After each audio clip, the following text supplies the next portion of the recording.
વાંસદા તાલુકામાં કેલિયા ગામે યુવાનોના ઉજ્જવળ ભવિષ્ય માટે ગામમાં સરકારી જમીન ઉપર મેદાન બનાવાઈ રહ્યું છે। ત્યારે આ મેદાનને લઈ ગામની એક યુવતી ખોટી વાતો કરી ગામના સરપંચ સહિતના લોકોને હેરાન કરતા ગ્રામજનોએ આ યુવતી સામે મોરચો માંડ્યો છે।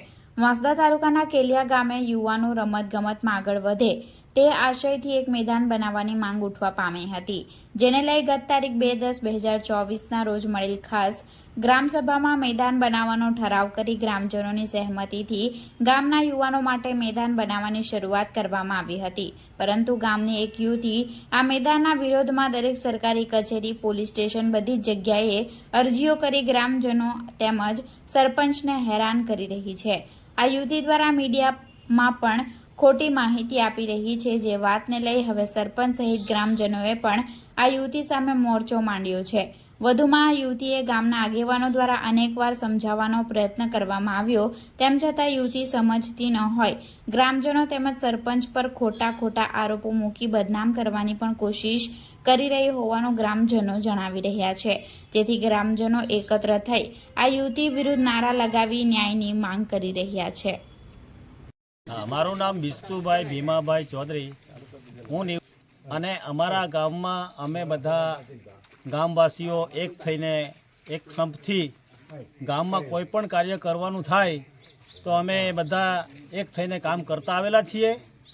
હાલમાં વાસંતીબેનની જે છે રાયસિંગભાઈની દીકરી, જે થોરાત કુટુંબની છે, એમણે જે પ્રશ્ન જે એનો હતો એના બદલામાં બીજી મેટર લઈને જે ગામવાસીઓ ઠરાવ કરીને ગ્રાઉન્ડ બનાવે છે, ક્રિકેટ ગ્રાઉન્ડ, ન્યૂઝવાળાને લઈ જઈને ખોટી હકીકત આપી અને પેપરોમાં અને વોટ્સઅપ ગ્રુપમાં ખોટી માહિતી આપી છે। એ બદલ ગામના તમામ વ્યક્તિઓ અમારા ગામના નારાજ છે। ખરેખર તો આ જે વિરોધ કરનાર જે વાસંતીબેન છે અને રાયસિંગભાઈ છે, એ લોકોને 2019માં જે રસ્તા બાબતની હકીકત હતી એ રસ્તાની હકીકતે એમને જે તે વખતે સંમતિ આપેલી છે। સંમતિ આપ્યા પછી એમને જે કંઈક ફૂટ 1.5 ફૂટ જમીન જતી એનું વળતર પણ એમણે પૈસા બી લઈ લીધા છે, રોકડા।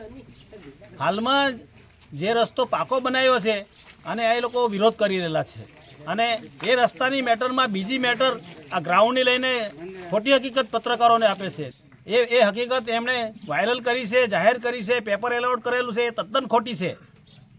અમારું ગામ જે ગ્રાઉન્ડ બનાવી રહેલું છે એમાં કોઈ તળાવ કે આ લોકોએ તળાવ લખે છે, એ ભાઈ તળાવ લખે છે કે આમાં તળાવ કરશે, તળાવ બનાવશે। અમે કાયદેસર ક્રિકેટ ગ્રાઉન્ડ બનાવી રહેલા છીએ અને ગામના યુવાનો ત્યાં ક્રિકેટ રમશે અને ભવિષ્યમાં કોઈની પ્રગતિ થશે, કોઈ બી ભાઈની ક્રિકેટ રમીને, એ અપેક્ષાએ આ ગામવાળા ભેગા મળીને ગ્રાઉન્ડ બનાવી રહેલા છે। મારું નામ પ્રફુલભાઈ ચિંતુભાઈ ગામિત, હું એક ગામનો જાગૃત યુવાન છું।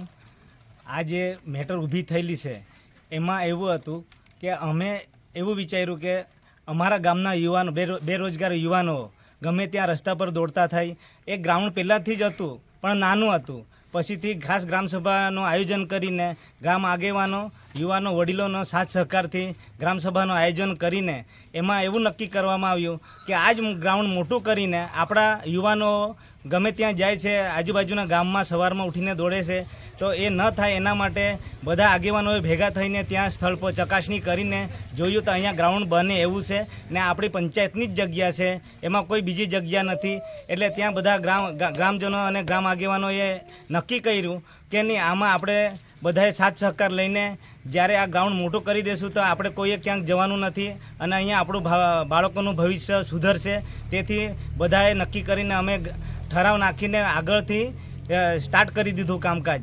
એક કામકાજ દરમિયાન આ બેન નામની છોકરીએ અવારનવાર વિડીયો ઉતારીને એમને સમજાવ્યું, છતાં પણ એ એમ કહેવા માંગે છે કે આ બધું ખોટું થાય છે। તો અમે એમને પાછું અમારા ગામના આગેવાનો જોડે વાતચીત કરીને એમને વાતચીત કરી ત્યાં ઘરે જઈને કે તમારો જે પ્રશ્ન હશે તે ગ્રામ પંચાયત પર આવો અને તમે અમને કહેવો તો અમે આપણે બધા જણા જઈને સોલ્યુશન કરીએ કે જેથી કરીને ગામનું નામ બદનામ નહીં થાય ને આપણે ગામનો વિકાસ કરવાનો છે। યુવાનો ગમે ત્યાં દોડે છે સવારે ઉઠીને રસ્તા પર, એ અટકે। તો એમણે એમ કીધું કે અમારે નથી કોઈ ગામ આગેવાનોની જરૂર કે ગ્રામ પંચાયતની, અમારે કોઈને કશું કંઈ સાંભળવાનું નથી। અમે જે કરીએ છીએ તે અમે બરાબર જ કરીએ છીએ. અમે એ લોકોને કહેવા છતાં પણ એ લોકો માન્યા નહીં. એટલે ગઈકાલે મેદાન ઉપર કામ ચાલુ હતું, ત્યાં જઈને એના મમ્મી પપ્પાને એ છોકરી ગ્રાઉન્ડે આવ્યા. અમે ત્યાં જઈને ત્યાં ગયા, બધા ગામના આગેવાનો. તો એ ત્યાંથી એના પપ્પાને મમ્મી ભાગી ગયા અને એ છોકરી ત્યાં ઊભી રહીને આ બધું વિડીયો કરતા હતા. એટલે અમે એનો મોબાઈલ મેં લઈ લીધો અને પછી એમને ચર્ચા કરી. તો એ અભદ્ર ભાષામાં વાત કરતા હતા ને ગમે એમ આગેવાનોને બોલતા હતા. એટલે પછી મેં 100 નંબર પર ડાયલ કરીને પોલીસોને બોલાવીને ત્યાં વાતચીત કરી ને એ લોકોને અમે કાયદેસરની એક અરજી આપી છે.